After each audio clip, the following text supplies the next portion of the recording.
नमस्कार सगळ्यांना, मी योगेश लोंढे आपल्या सगळ्यांचं सहर्ष स्वागत करतो पोल्ट्री व्यवसाय आणि मार्गदर्शनामध्ये. आता मोकार उन्हाळा चालू झालेला आहे फेब्रुवारीतच. आता 10-15 दिवस झाले जवळपास. आता कडक ऊन पडायला सुरुवात झालेली आहे आणि मॉर्टॅलिटी पर्सेंटेज वाढायची सुरुवात होणार आहे इथून पुढं. त्यामुळे सगळ्यांनी काळजी घ्या, स्वतःची घ्या, घरच्यांची घ्या उन्हाळ्यात. आणि आपल्या पक्ष्यांची आता काळजी घ्यायची कशी हे मी तुम्हाला सांगतो. आता माझ्या हातातच फोन आहे त्यामुळे थोडासा तुम्हाला व्हिडिओ असा दिसत असेल. आता मी तुम्हाला दाखवतो बघा. हा पक्षी आपला 43 दिवस आहे, 3 किलो साईजचा पक्षी बघा. एकदम निरोगी पक्षी, कुठं तोंड वासून बसलेला नाही, काय नाही निवडते. असं का तर बघा, आपली भांडी बघा तुम्ही खाद्याची.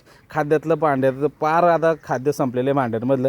आणि आत्ता टाईम झालेला आहे 11:45. 11 वाजेपर्यंत तुमचं खाद्य संपलं पाहिजे उन्हाळ्यामध्ये. सकाळी 11 ते 5 वाजेपर्यंत पक्षी नुसता पाणी पिऊन बसला पाहिजे. आणि पक्ष्यांना जेवढा थंडावा देता येईल तेवढा द्या. तुम्हाला पत्र्यावरती स्प्रिंकलर लावा, फोगर लावा, पक्ष्यांना जे करता येईल ते करा.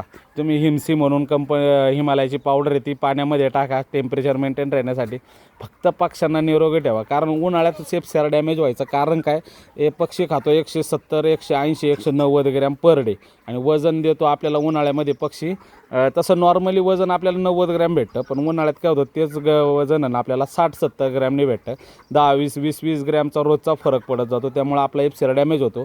तो एफसेरा डॅमेज होऊ नये म्हणून अशी काळजी घ्या. आता आपला पक्षी बघू शकता एकदम फ्रेश, कुठं सर्दी नाही, इकोला नाही, काय नाही. मी सगळे व्हिडिओ तुम्हाला दिलेले आहेत. इकोला कसा थांबवायचा, काय करायचं, काय नाही, सगळं वापरा, सगळं करा. ना आपल्या लाईक, फॉलो आणि सबस्क्राईब करायला अजिबात विसराय नाही. बेल आयकन कसा दाबायचं. कारण काय, आपण जे काय तुम्हाला व्हिडिओ देणार गॅरंटेड लाईव्ह आणि डेमो देतो आपण. डायरेक्ट आपण केलेले प्रयोग हे तुम्हाला दाखवत असो. आपण असं ओरली कोणतीच गोष्ट सांगत नाही. एखादं औषध जर तुम्हाला सांगत असेल ते आधी मी वापरतो मग तुम्हाला सांगतो. हे तुम्हालाही माहिती ना, आपले व्हिडिओ बघा नसेल तर. आणि आपल्याला फॉलो करा, कारण आपला चॅनल वाढला पाहिजे आणि लोकांपर्यंत गेला पाहिजे आणि त्यांनाही आपली चांगली माहिती भेटली पाहिजे.